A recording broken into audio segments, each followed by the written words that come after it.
All right, Spectre 3 integration case thing. I showed you guys the fully assembled Spectre 3, which was a prototype at the time, and then we debuted the one that comes in here with the solid black option with the power board updates. So I'm really starting to lean towards using this case for my personal build. And now that I'm feeling pretty confident that I'm gonna use the Spectre 3, I've got to build this one. I've never built the Spectre. I've got the PDF open on their website right here because you have to use a digital manual.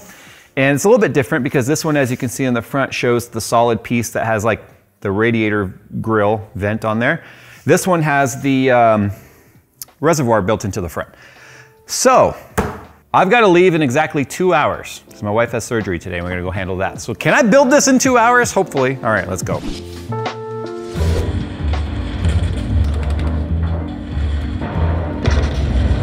Hey, Jay. Jay. Jay. What?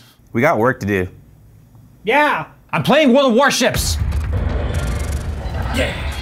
World of Warships is the free-to-play naval strategy game where you command the most iconic and famous warships from World War I and World War II, recreated with stunning detail and accuracy. Build your fleet while participating in various game types while upgrading your ship's arsenal along the way. New players who sign up using my link below will receive an exclusive starter pack to get you up and running quickly by receiving 7 days premium time, 1 million credits, 300 doubloons, and the Tier 5 premium ship, the Exeter.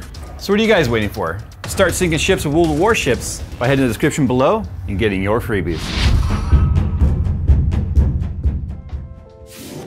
So building something like this, just like whether it be models or Legos or whatever, the success rate is going to be dependent upon the preparation. So I'm going to move all of these parts over here out of the way. This is gonna have all the screws and hardware, and then I've got black gloves on only because of the fact, well, I'm gonna have black gloves on, only because of the fact that with all the acrylic pieces, I don't wanna get fingerprints all over them and have to wipe it down because acrylic scratches super easily. And so, oh, we have to install all the LED strips manually too. Oh geez, this is gonna be interesting. Yeah, I wish all Spectres came fully assembled, but the way that we received this one, flat packed in that box, is pretty much the way everyone receives them. So, yeah, okay.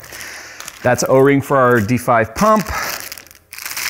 This is a soft microfiber cleaning cloth for the acrylic side panels. This is our power button. They even give you Allen wrenches. And then this cable extensions is our plethora of screws and stuff. And of course on the PDF site, they do have all of this stuff itemized. So there's that. Okay, those are standoffs. I won't need those for a while. Those look like standoff screws. So I'll keep these over here.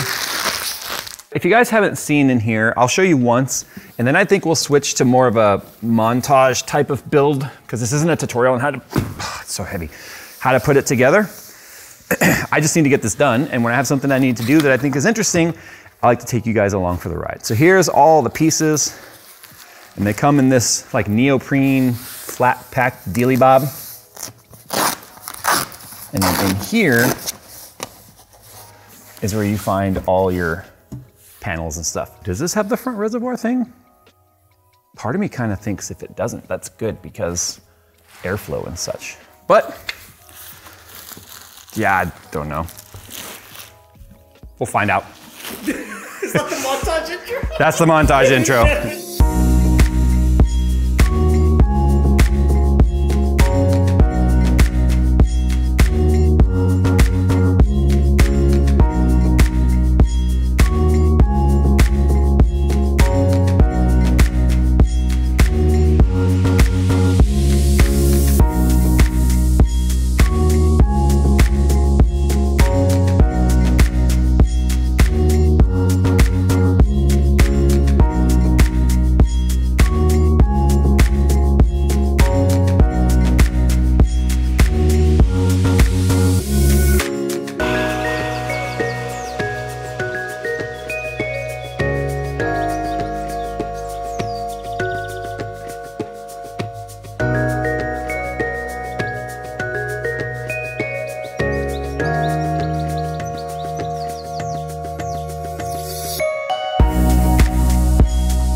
right, so there it is, the Spectre 3.0 Umbra edition. It's actually the JayzTwoCents edition because it says it on the back because they etched it in. But anyway, this one's got the black acrylic, as you can see. This is the same one we showed when we showed the power board changes. Took me about an hour and a half to put it together. It is 11:39 and we started at a little after 10. So actually it was like right at 10, so hour and 40 minutes. And that's with stopping to read and having to undo a couple of things because I jumped ahead and whatnot. There is a typo in the manual though, where they mention a screw size that they don't give you. They say M6x8. They don't give you any M6x8s in here. They give you M6x6s. And I even took the screw out to verify with the pre-assembled Spectre they sent me. But that actually cost me some time because of the fact that I was having to figure all that out. So up here it says M4x8. They're not, they're M4x6. I even looked at the thing like here's all the stuff we give you and it doesn't list an M4x8. It seems like M4x8 should be what's in here, but that's not what they gave me because the threads, there's barely enough threads to hold this on. But like I said, I took the other Spectre they gave me apart. At least I took these screws off. They're the same size as an M4x6. So I don't know if that's a typo or we just weren't sent the right screws. Regardless now, this is a base setup. So we can upgrade it from here if we want. The vertical mount kit, which is pre-installed and the other one does not come with the Spectre 3.0. I can transfer it here if I decide to do a vertical mount GPU. I probably will in this case because with a single card now and you'd want to see the card all full and looks all pretty. This piece on the front, this came off of the other Spectre 3.0 they sent me. And you can see this would replace the front right here. So this is just the basic panel that you can mount your fans and your radiator to. And your LED fans would show through nicely. If you want to add this really slick looking front reservoir, which doesn't do anything except add capacity to your system, and it might even make filling the system a little bit easier, you basically have to assemble this piece. This is already together because like I said, it came pre-assembled. And if I want to install it, I just have to undo these 4 screws, take this panel off, take the wires out because I have them routed down through here right now, and then route these LEDs back in or back through the holes and then mount these 4 on there. My only concern with this front piece, there's just not a lot of airflow. The only air the radiator is gonna get is what comes through this channel right here. So the actual opening is exactly 1 centimeter. So 10 millimeters. This side, as you can see, not open at all actually. It's solid all through here. Same thing with the bottom, solid, except for a little gap right there, and there, not much. And then with the top, you see those little vents kind of a thing in there. So I'm not convinced that this would actually be decent airflow for a 360 rad in the front. Although the reservoir thing looks nice, I don't think I'll go with it simply because I don't want to have a radiator just be completely choked off. So I think I'd rather have the open airflow design and then have the LEDs show through and then not use this piece. But one thing that I had a complaint about in this Spectre right here, if you remember, and this does have the front panel off, so it's even less weighty. Remember my complaint was the amount of flex that had? This one, they told me, was actually more solid, and I mentioned that like they should have made these solid pieces, and then he came back to me and he said that they actually changed something in this design to make it a little bit more solid in the way it mounts. Although it looks the same, this one right now, like it might look like it on camera, I guess, that it's wobbling, but it's rocking on our uneven table. It's actually fairly solid. Like I don't feel like it's flexing as much as this one was.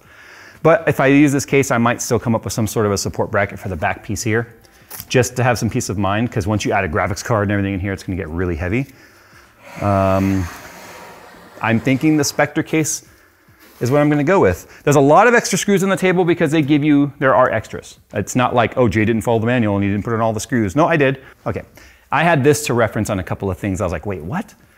But then when you reread it and you see the way it's put together, you're like, oh, okay, that makes sense. It's a, not the, I guess, most user-friendly manual, but I was able to get through it and I'm an idiot, so there you go. But my issue with the Spectre always was, I don't like the clear acrylic like this. I don't like being able to see through. And what I love about this one is the black. So it makes it feel more like a chassis and less like a floating deal, which I don't care about. I don't care about it floating or anything like that.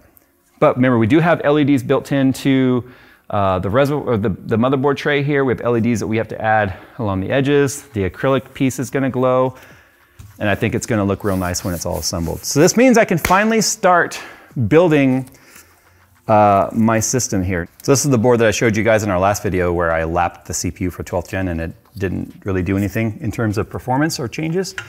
I'm debating using this motherboard now instead of the Extreme. This is the Hero, only because of the fact that we go back to a standard plug style instead of it being 90-degree angle. So when this is in there, now we actually have room to get our cable extensions on there. And because this is a power board, remember, everything plugs in down here and then distributes power out here. And they give you tell them which power supply you're going to use. They'll use standard links, or if you tell them specific links, then you just have these short little cables that run to the components coming out of the power board, which is a nice, neat design. We've already done a video all about this. You should go and check it out if you have no idea what I'm talking about. But this is my first time putting a Spectre together. We normally get them shipped fully assembled like this. The only downside with that is when they come in an aircraft kind of a crate, the vibrations, a lot of the screws kind of start working their way loose. So then I have to go through and like retighten everything back up. But now that I built it and it's all sitting here nice and tight, I don't have to worry about that. All right, guys, there we go. Spectre 3.0 has been assembled by me, an idiot. So I did it, you can do it. Check the description down below. You guys can find links to the case. Yeah, I think I'm gonna go with this one for my particular system. Thanks for watching, guys, and we'll see you in the next one.